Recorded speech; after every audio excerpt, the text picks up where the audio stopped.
ગાંધીનગરમાં આજે મુખ્યમંત્રી ભૂપેન્દ્ર પટેલના અધ્યક્ષસ્થાને રાજ્ય કેબિનેટની મહત્વપૂર્ણ બેઠક યોજાઈ। બેઠક બાદ રાજ્ય સરકારના પ્રવક્તા મંત્રી જીતુ વાઘાણીએ લેવામાં આવેલા મહત્વના નિર્ણયો અંગે માહિતી આપી।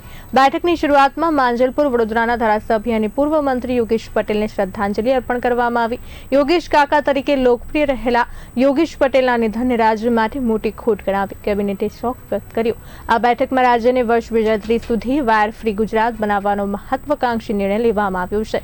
योजना अंतर्गत राज्य तमाम जिला तालुका और महानगरों में ओवरहेड केबल नेटवर्क की तबक्कावार भूमिगत करवामां आवशे। सरकारनुं मानवुं छे के आ निर्णयथी कुदरती आफतो, शॉर्ट सर्किट और खुला वारोने कारणे तथा अकस्मातों में घटाडो थशे। केबिनेट बैठक में एमएसएमई सेवा क्षेत्र ने प्रोत्साहन आपवा माटे पण महत्वपूर्ण निर्णय लेवामां आव्यो। साथ ही जून महीना में योजनारी नीति आयोग की बैठक में गुजरात सक्रिय भाग लेशे तेवी माहिती पण आपवामां आवी। गुजराते सोलर एनर्जी क्षेत्रे वधु एक सिद्धि हासिल करी छे। मे 2026 सुधी देशभर सोलर पैनल स्थापन में गुजरात ने अग्रणी राज्य तरीके मान्यता मळी छे। आ माटे 4 जूने दिल्ली में योजनारा सम्मान समारोह में राज्यનું प्रतिनिधिमंडळ भाग लेशे। आ उपरांत 5 जून થી 21 जून सुधी खेती बचाओ जन आंदोलन चलावવાની जाહેरात पण કરવામાં આવી।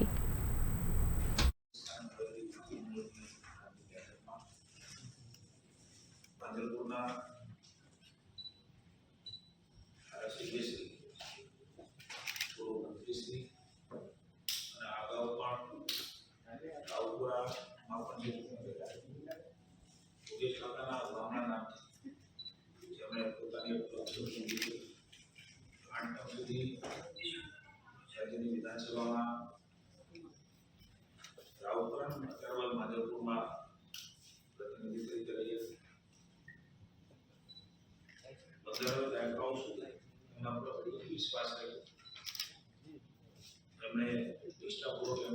प्रतिनिधि तरीके मंत्री तरीके सेवा सादगी सामान्य मानस तरीके शिवजी की यात्रा भगवान शिवना विशेष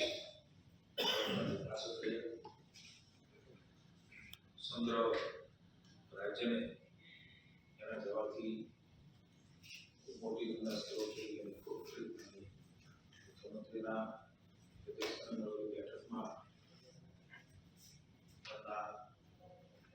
श्रद्धांजलि